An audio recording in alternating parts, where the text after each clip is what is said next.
In this presentation, we will look at percentiles and compute some percentiles. Percentiles are a measure of position. You may have seen percentiles on a score report from a standardized test. Percentiles just tell you the percentage of a population that falls below a particular observation. And so if you scored in the 95th percentile on an exam, it would mean that 95% of the other people taking the exam scored lower than you. We're going to use the notation N for the number of data in a particular sample and P for the percentile. When you're trying to determine a percentile, you first order your data, that is, put it in order from smallest to biggest, and then determine the position of the pth percentile. To do this, you multiply p% times the number of data, and then round that number up.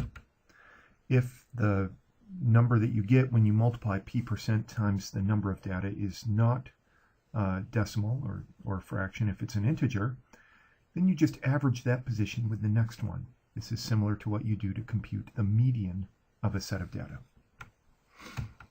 For example, I have determined the ages of students in one of my classes, and I have those listed here.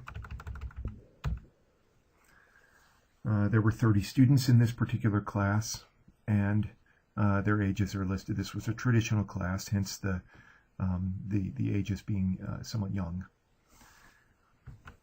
If we want to find the 10th percentile of this data, what we do is we start with 10% times the number of data, that's 30, and you get 3. Since this is an integer, that is a number with no fraction or decimal, we're going to round together the third and fourth data.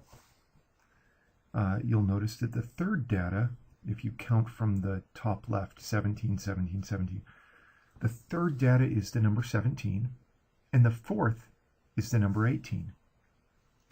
And so the 10th percentile in this case is the third data, which is 17, plus the fourth, 18, divided by 2, which is 17.5. To determine the 37th percentile, we'll do the same calculation, 37% times 30, and I get 11.1. I want the 12th data point. Since this is a decimal, I round up to the 12th number.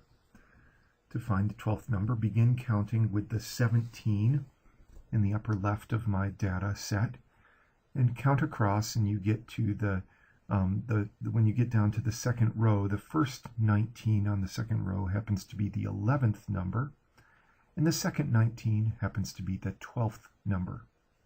And so the 37th percentile is 19. If your data is already listed in a frequency distribution, such as these quiz scores, and here I have 31 total students that I took the quiz scores for and listed them in this table. If it's already in a frequency distribution, you can determine percentiles based on the cumulative relative frequencies or by counting the way we did in the previous example. You can imagine listing these quiz scores from smallest to biggest. And if you did that, you would have 1, 5.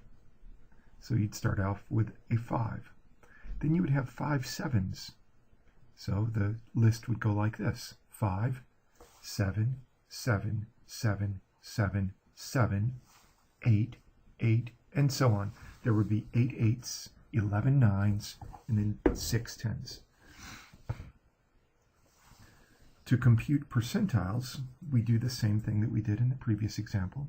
Take the percentage, in this case 20, 20% times 31, because there are 31 observations in this table, and I get 6.2. So I'm going to round that up and find the 7th number on my list. So start with the 5, that's one number, and then the 7s, that's another 5 numbers, so now I have 6 numbers. The 7th number in my list would be an 8. So I can do this without listing all the data, as long as I'm careful with the way I count. So the 7th data point is the number 8. Let's do this again with the 50th percentile.